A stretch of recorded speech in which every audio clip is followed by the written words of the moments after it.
Would you just look at that? Imposters. That's not kikuyu. Goedemiddag mensen.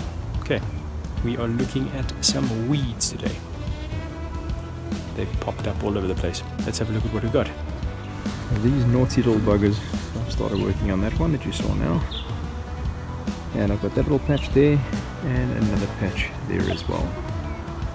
And there. Sure. Okay. And there. Working water. Right, let's get busy. Bloody imposters.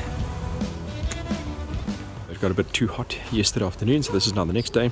I'm just going to quickly show you what we got here and talk about how we're going to get rid of it. Okay, so this little part's a voiceover. I had a bit of dogs barking in the background, so I'm re-recording it. So what you see there is a poo. Lots of people have those. That's not what I'm talking about today. Yeah, but poo is not cool. What I'm talking about is that, and that is called crabgrass. And yeah, pretty much everyone has it. It's all around the world. It's actually a common type of grass, and yeah, it seeds chill out, waiting for the right temperature to pounce on you. Okay, as you can see, I've already taken a mow here. So you might be asking, so why am I not using a herbicide for this? Well, I've already got 2 herbicides currently active doing their things on this lawn, and I did a blanket cover with that. I don't want to add something else to it, just in case we induce some sort of problem. Theoretically though, you should be putting down a pre-emergent actually at the turn of every season.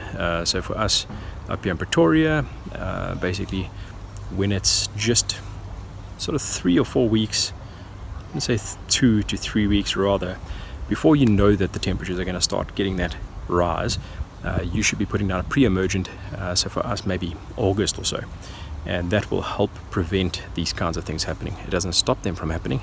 It also doesn't always sterilize the seed that's in the ground. It just sort of delays them from getting an opportunity to grow. And if you're able to thicken up your grass and get a nice decent density and mat up and running when it gets warmer, then the chance of that seed seeing enough light and getting enough of an opportunity to grow, well, it just won't happen. So that's how you prevent the weed. So in this circumstance, I'm not pulling the stuff out, but you can use a herbicide to get rid of them as well, depending on the stage of the actual weed's growth. If it's still young, you can get rid of them pretty easily without destroying grass.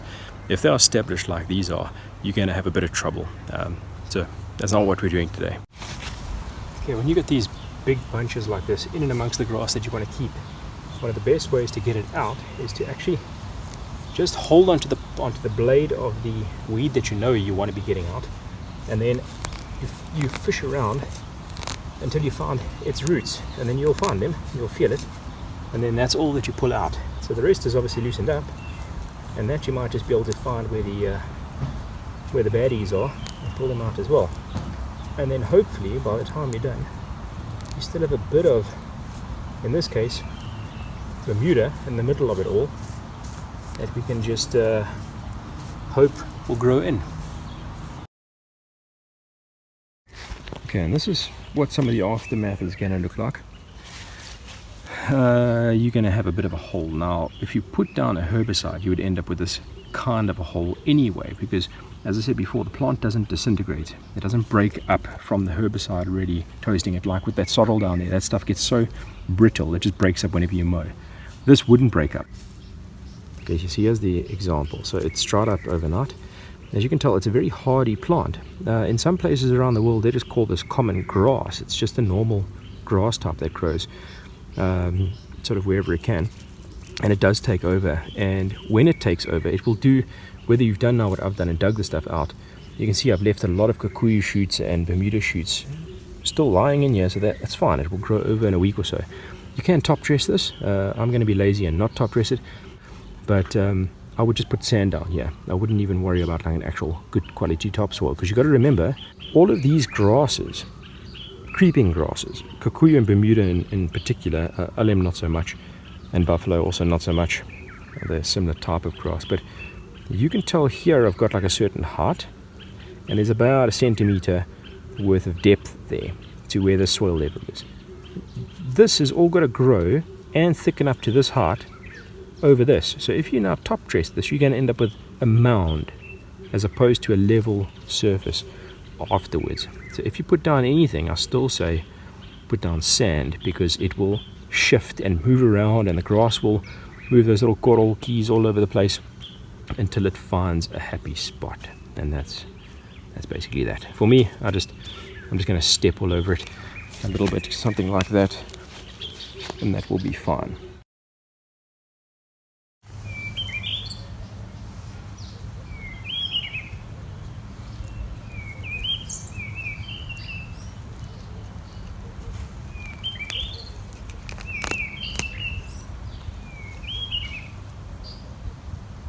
That's the sucker.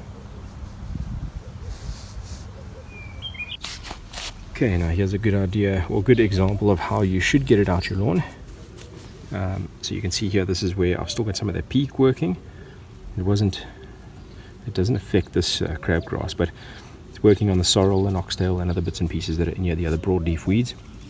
I've just decided to pull out some of the kikuyu runners that are in and around this area as well. Not all of them.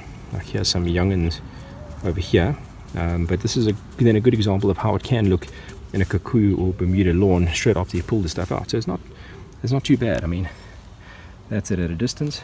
You just drop fast again, put some pressure on it. You don't need to top dress that. If you're really a perfectionist, you can, but then in that circumstance I recommend just some sand, as I said before. Okay, so that's what I pulled out.